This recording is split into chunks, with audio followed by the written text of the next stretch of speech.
Hi guys, so today I am bringing you my delayed August haul. I meant to film this earlier, but we have been having our roof being fixed, which means that there are people on the roof taking off the shingles and hammering and like generally just walking literally above my head. So I haven't been able to film for like a while because they've been doing that. Also, I was working like 11 days in a row. So today is my first day off in 11 days and I thought I would film a haul video. I went a little bit crazy in August. I don't normally do haul videos, as you guys know, but I did go like excessively crazy in August, partially because I got a lot of deals, guys. What can I say? You know how much I can't resist a deal.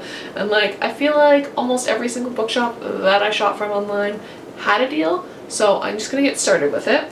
So the first three are relatively like normal book purchases. I picked up John Burnside's The Dumb House.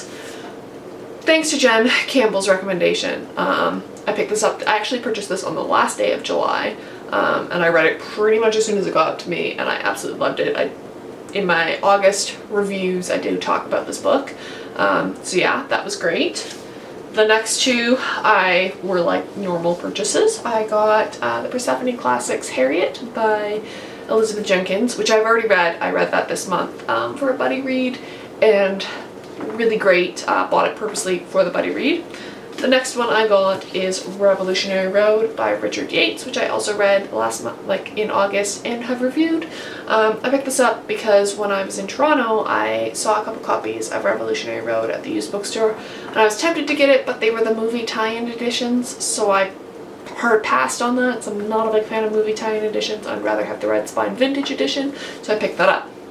So then, that was all normal, you know, not out of the ordinary for my book buying. And I get an email from Amazon saying, hey, you haven't shopped from us in like a really long time. Have $10 off your next order. Do you think I can resist that? No. So, I bought 4 things from them.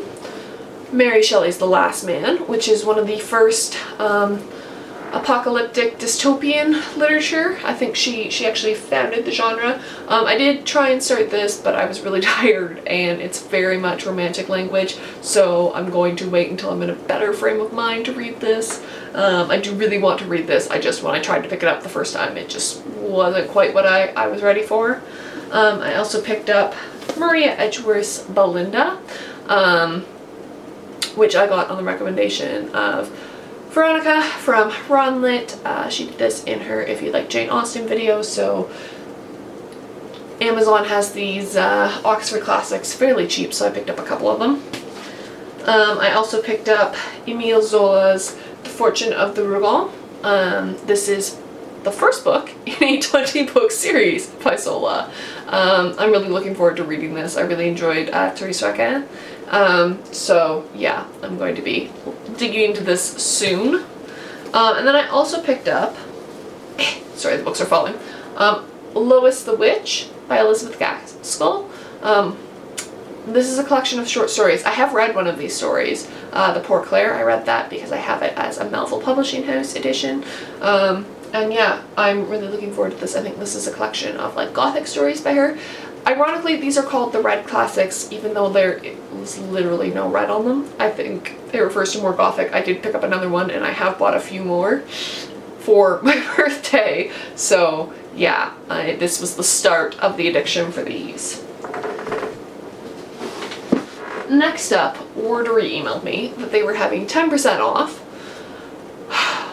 Guys, this was like, I was like, okay, I can justify this. If you bought 2 books or more, you got 10% off. So I picked up Catherine Mansfield's The Garden Party and Other Stories. As you can tell, it's very flagged up. I am doing a buddy read for this, but the other people are reading from the Persephone Classics Montana Stories edition, and because I just bought this, decided to do for this one. There's a lot of overlap though, so I just flagged all the stories that I'm reading for that.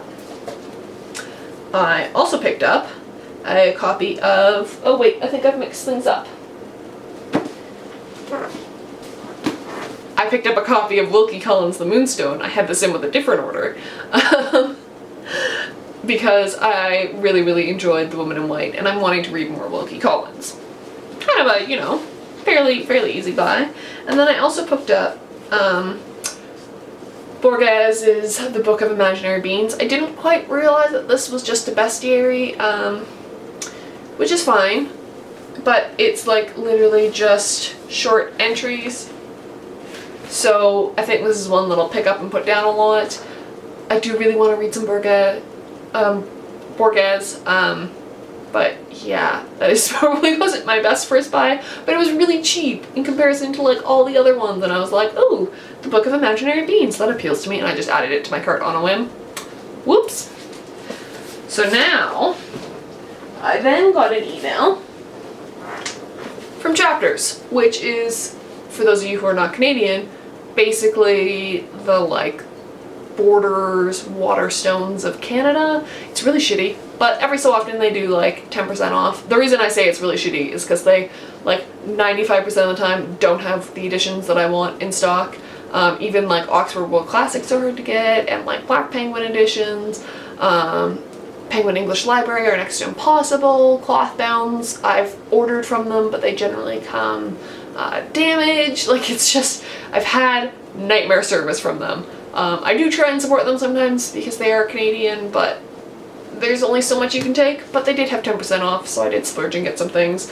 So what I was going to show you is The Dumb Witch Horror by H.P. Lovecraft, which is another one of these red classics. I've decided to collect them all. There's only 10 in the series, so it's not that bad to collect them.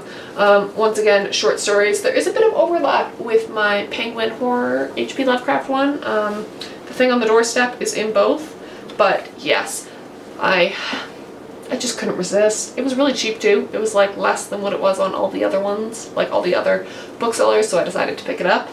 And then I also decided to pick up another Nancy Mitford book, Love in a Cold Climate, which is the next book after The Pursuit of Love, which I read a few months back. I really like these editions. They're quite nice. I decided to give, like, I wasn't in love with The Pursuit of Love, but I decided to give Love in a Cold Climate a chance before I like completely gave up on Nancy Mitford. Yeah, so I didn't dislike The Pursuit of Love. I just wasn't, you know, crazy about it. So I decided to give it another go. And then I picked up Kate Chopin's The Awakening and Other Stories. This has been on my wish list for a while. I actually picked I originally wanted the Melville Publishing House edition, but this one was like $6, and so I couldn't resist it. I decided to get this one instead. I got this because Claire from Reading Bukowski talked about this is one of her favorite books of 2014. So yeah, I decided to pick that up. Yeah, that's basically it. I've had it on my wish list since she basically talked about it, and I decided to take the plunge because it was so cheap, and I had to, like, when you order from Chapters, you have to spend a certain amount to get free shipping. So this just happened to put me into the free shipping zone, so yeah, yeah. I mean, I got a lot of books, but they were pretty much all on sale. This is how I'm justifying it. Like, it was, just, yeah, I went a little crazy, and I'm not gonna say I'm not gonna go a little bit crazy this month, because it is my birthday this month, and I have already bought 6 books for myself. But I think I'm gonna try and stop it there, because, you know, Christmas is coming, and I do have a lot to read now. I'm really excited about all my purchases. What did you guys buy in August? And I will see you guys in another video. Bye!